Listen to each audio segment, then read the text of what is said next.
നമുക്കറിയാം ഇന്ന് രാവിലെ ഏകദേശം 11 മണിയോടെ സംഭവിച്ച ഒരു മഹാദുരന്തം. ആ ദുരന്തത്തിൻ്റെ ആഘാതം ആളുകളിൽ ഇപ്പോഴുമുണ്ട്.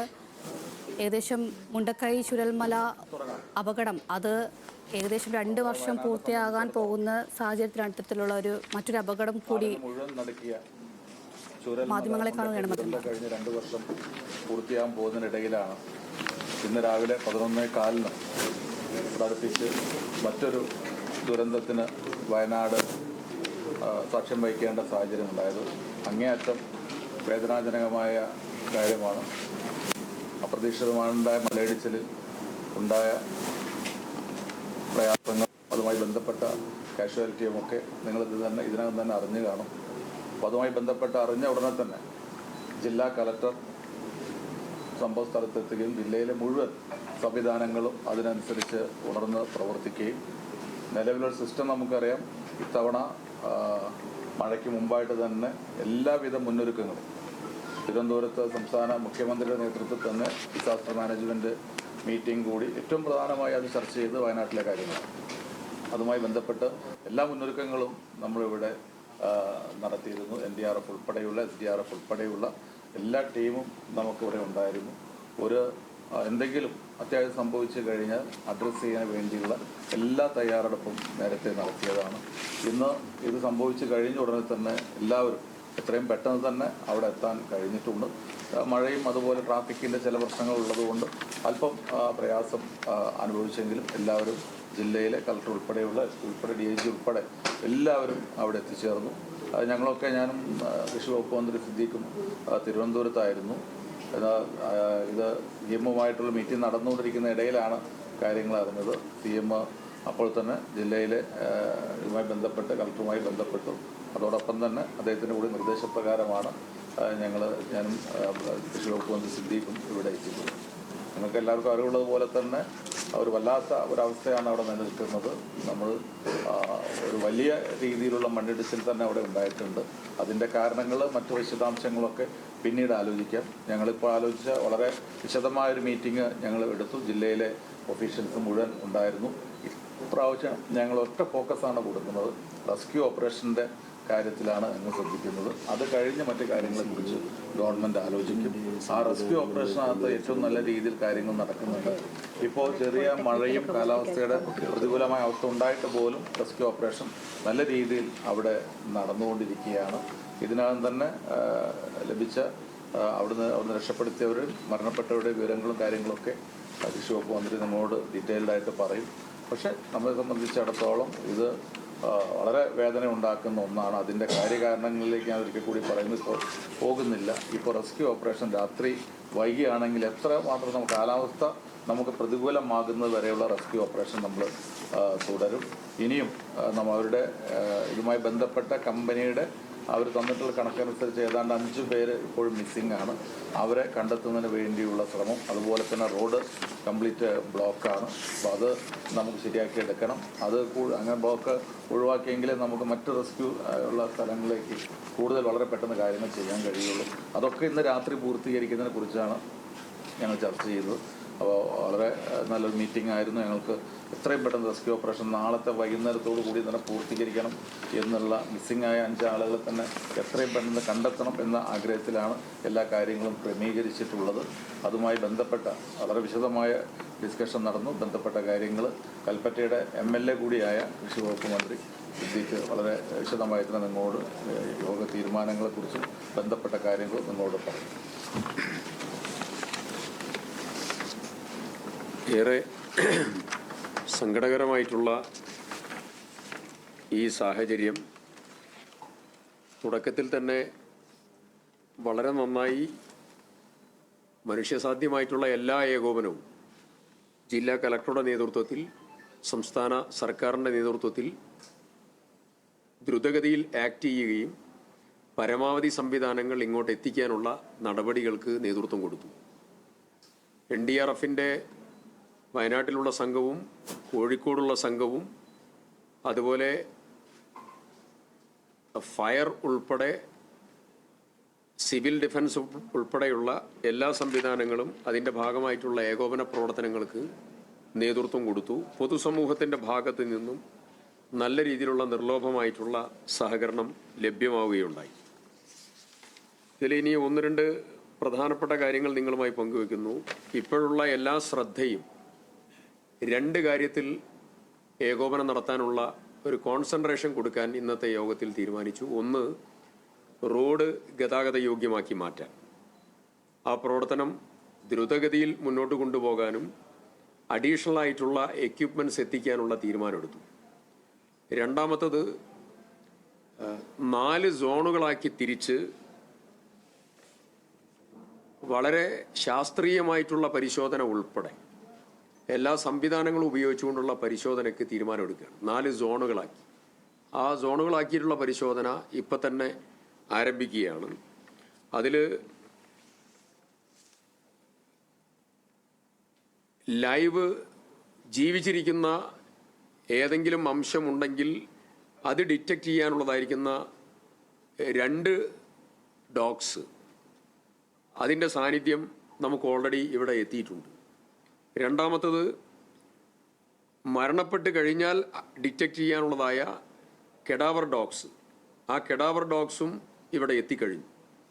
അപ്പോൾ ഇതെല്ലാം ഉപയോഗിച്ചുകൊണ്ടുള്ളതായിരിക്കുന്ന NDRFൻ്റെ 66 അംഗ ടീം അതിൻ്റെ ഫുൾ സ്വിംഗ് ഓപ്പറേഷൻസിന് മറ്റുള്ള ഘടകങ്ങളോടൊപ്പം ഇതിൻ്റെ പ്രവർത്തനങ്ങൾക്ക് നേതൃത്വം കൊടുക്കുക.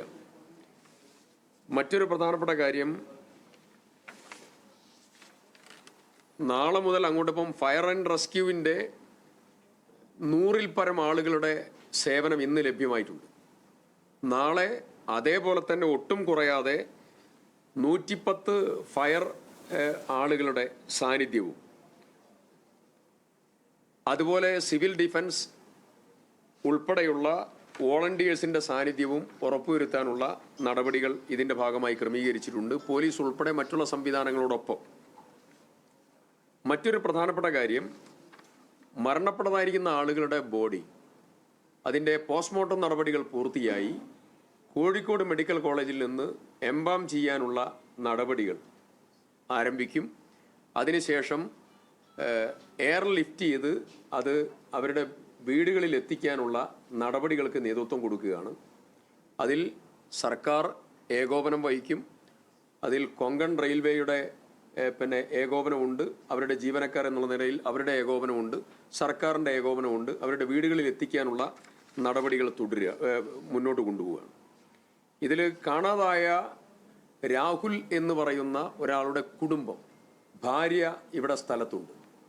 അപ്പോൾ അവരെ ടേക്ക് കെയർ ചെയ്യാനുള്ള നടപടികൾ സ്വീകരിക്കണം എന്നുള്ള പ്രത്യേകമായി കരുതൽ കൊടുക്കണം എന്നുള്ളത് പ്രത്യേകം പറഞ്ഞിട്ടുണ്ട്. നാട്ടിൽ നിന്ന് വരുന്ന കുടുംബങ്ങളെയും ഇവിടെയുള്ള കുടുംബാംഗങ്ങളെയും ബോഡിയുടെ കൂടെ അവരെ കൊണ്ടുപോകാനുള്ള നടപടിയും അതിൻ്റെ ഭാഗമായി ക്രമീകരിക്കാനുള്ള നടപടികൾ സ്വീകരിച്ചിട്ടുണ്ട്. ഈ മരിച്ചതായിരിക്കുന്ന 3 പേർ ജാർഖണ്ഡ്, മധ്യപ്രദേശ്, ബീഹാർ സ്വദേശികളായിട്ടുള്ള ആളുകളാണ്. ആ 3ഇടത്തേക്കും ഡെഡ് ബോഡി എത്തിക്കാനുള്ള നടപടികൾ പുരോഗമിക്കുന്നു. പരിക്കേറ്റവരിൽ നിങ്ങൾക്കറിയുന്നത് പോലെ 5 പേര് മിസ്സിംഗ് ആണ്. 3 പേർ ചികിത്സ തേടി ഇവിടെ നിന്ന് വിംസ് മെഡിക്കൽ കോളേജ് ആശുപത്രിയിൽ നിന്ന് വീട്ടിലേക്ക് തിരിച്ചുപോയിട്ടുണ്ട്. 2 പേർ ICUവിലാണ്. ICUവിൽ ദിലീപ് എന്ന് പറയുന്ന പേഷ്യൻസ് കുറച്ച് ക്രിറ്റിക്കലാണ്. 5 പേർ വിംസ് ആശുപത്രിയിൽ ഇപ്പോഴും ട്രീറ്റ്മെൻറ്റുമായി മുന്നോട്ട് പോകുന്നുണ്ട്. ക്യാമ്പ് പ്രവർത്തിക്കുന്നു. 23 കുടുംബങ്ങളിൽ ആയിട്ടുള്ള 76 പേരടങ്ങുന്ന ക്യാമ്പ് മുന്നോട്ട് പോകുന്നുണ്ട്. ആ ക്യാമ്പിൽ എല്ലാ സൗകര്യങ്ങളും ഏർപ്പാടാക്കാനുള്ള നടപടികൾ പൂർത്തീകരിച്ചിട്ടുണ്ട്. അതിൽ കുട്ടികളുണ്ടെങ്കിൽ ആ കുട്ടികൾക്ക് ചിൽഡ്രൻ പ്ലേ ഏരിയ ഉൾപ്പെടെ ക്രമീകരിക്കാനുള്ള നിർദ്ദേശം നൽകി കഴിഞ്ഞിട്ടുണ്ട്.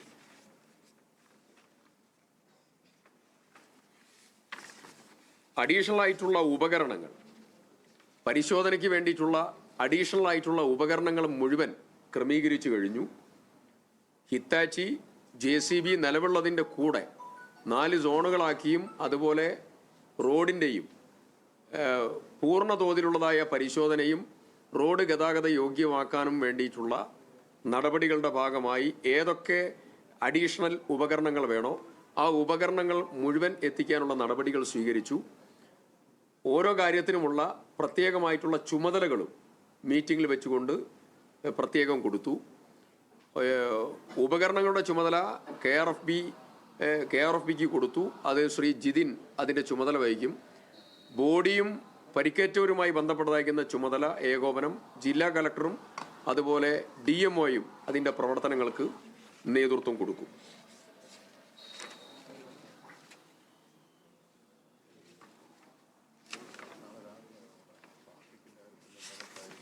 നാളെ ഇന്ന് പോലീസ് തന്നിട്ടുള്ള മറ്റുള്ള ആളുകൾ തന്നിട്ടുള്ള പ്രധാനപ്പെട്ട ആളുകൾ തന്നിട്ടുള്ള ഒരു വിവരത്തിൻ്റെ അടിസ്ഥാനത്തിൽ നാളെ പൂർണ്ണതോതിലുള്ള പരിശോധന നടത്തുന്നതിന് വേണ്ടി അവിടേക്ക് പ്രവേശനം റെസ്ട്രിക്റ്റ് ചെയ്യാനുള്ള നടപടി സ്വീകരിക്കുകയാണ്. വാഹനങ്ങളും വ്യക്തികളെയും ആ സംഭവ സ്ഥലത്തേക്ക് നാളെ പരിശോധന പൂർത്തിയാവുന്നത് വരെ സുഗമമായി അവരുടെ പ്രവർത്തനം ഏകോപിതമായി മുന്നോട്ട് കൊണ്ടുപോകാൻ നാളെ നിയന്ത്രണം ഉണ്ടാകും. നാളെ തന്നെ ഈ കാണാതായവരെ കണ്ടെത്താനുള്ള എല്ലാ പരിശ്രമങ്ങളും തുടരുകയാണ്. നാളെ തന്നെ അത് പൂർത്തിയാക്കാൻ പറ്റും എന്നാണ് പൂർണ്ണമായിട്ടുള്ള പ്രതീക്ഷ.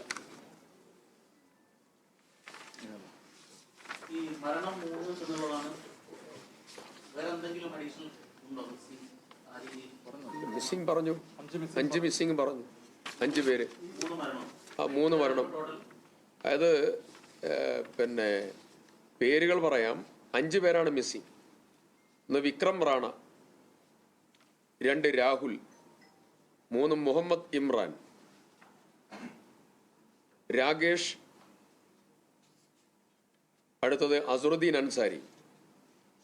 മരണപ്പെട്ട 3 പേർ ചന്ദ്രഭാൻ, ബികാഷ് കുമാർ, ആൻമോൾ. ഈ 3 പേരാണ് മരണപ്പെട്ടത്. അങ്ങനെയുള്ള ഒരു വിവരം ഇതുവരെ ലഭ്യമല്ല. 5 പേരും മറ്റ് സ്റ്റേറ്റുകളിൽ നിന്ന് വന്നാണ്. ഏതാ? അത് NDRF ആണ് അതിൻ്റെ ഒരു ക്രമീകരണം ചെയ്യുന്നത്. NDRFിൻ്റെ നേതൃത്വത്തിലാണ് 4 മേഖലകളാക്കി തിരിച്ച് ഡിവൈഡ് ചെയ്ത് അത് പരിശോധന നടത്തുമ്പോഴുള്ള ഒരു സമീപനമാണ്. നമ്മൾ കഴിഞ്ഞ ചൂരൽമല മുണ്ടകൈ സമയത്തും വ്യത്യസ്തമായിട്ടുള്ള സോണുകളാക്കിയിട്ടാണ് നമ്മൾ അതിൻ്റെ ഓപ്പറേറ്റീവ് പാർട്ട് ചെയ്തത്. അതേ സമാനമായിട്ടുള്ള രീതിയിൽ ഇതിനും സോണുകളാക്കി തിരിച്ച് ക്രമീകരിക്കും. കൂടുതൽ പേരുള്ളതായിട്ടുള്ള ഒരു വിവരവും നമുക്കില്ല. നിലവിലുള്ള കണക്ക് കൃത്യമാണ് എന്നുള്ളതാണ് നമ്മുടെ ബോധ്യം. അതെ,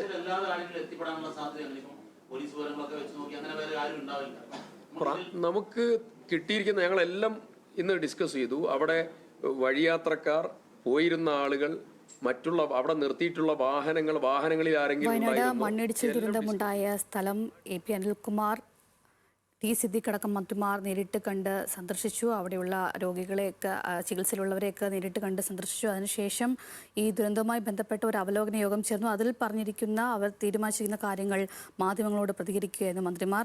ഈ മഴക്കാലവുമായി ബന്ധപ്പെട്ട ഇത്തരത്തിലുള്ള അപകടങ്ങളൊക്കെ മുൻകൂട്ടി കണ്ട് വേണ്ട നടപടികൾ സർക്കാർ കൈക്കൊണ്ടിരുന്നു. അതുകൊണ്ടാണ് ഈ രക്ഷാപ്രവർത്തനമൊക്കെ ഇത്ര ദ്രുതഗതിയിൽ നടന്നത് എന്നുള്ള തരത്തിലാണ് മന്ത്രിമാർ ഇപ്പോൾ പ്രതികരിച്ചത്. ഈ പ്രയോറിറ്റി റെസ്ക്യൂ ഓപ്പറേഷനാണ് ഏറ്റവും കൂടുതൽ മുൻതൂക്കം നൽകുന്നത്. എന്തായാലും നാളെ കൊണ്ട് തന്നെ ഈ അന്വേഷണം പൂർത്തിയാക്കുമെന്നുള്ള ഉറപ്പിന്മേലാണ് മന്ത്രിമാർ കാര്യങ്ങൾ പറഞ്ഞ് അവസാനിപ്പിക്കുന്നത്.